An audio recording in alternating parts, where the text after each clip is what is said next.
ബറക്കുമോർ നിങ്ങൾക്കെല്ലാവർക്കും സമാധാനം ഉണ്ടായിരിക്കട്ടെ. അവിടുത്തെ ആത്മാവോടുകൂടെയും ദൈവമായ കർത്താവ് ഞങ്ങളെയും യോഗ്യരായി തീർക്കുമാറാകട്ടെ.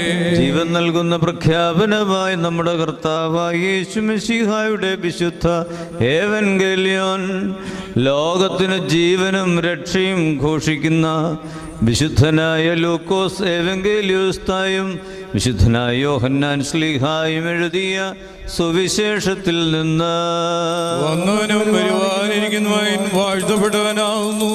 നമ്മുടെ രക്ഷയ്ക്കായി ജനസ്തുതികളും നാം എല്ലാവരുടെ മേൽ തന്റെ അനുഗ്രഹങ്ങളും എന്നേക്കും ഉണ്ടായിരിക്കട്ടെ. വിശുദ്ധ കന്യക മറിയാമിൽ നിന്ന് ശരീരം ധരിച്ച ദൈവത്തിന്റെ ജീവനുള്ള വചനവും നമ്മുടെ കർത്താവും ദൈവവും രക്ഷിതാവുമായ യേശു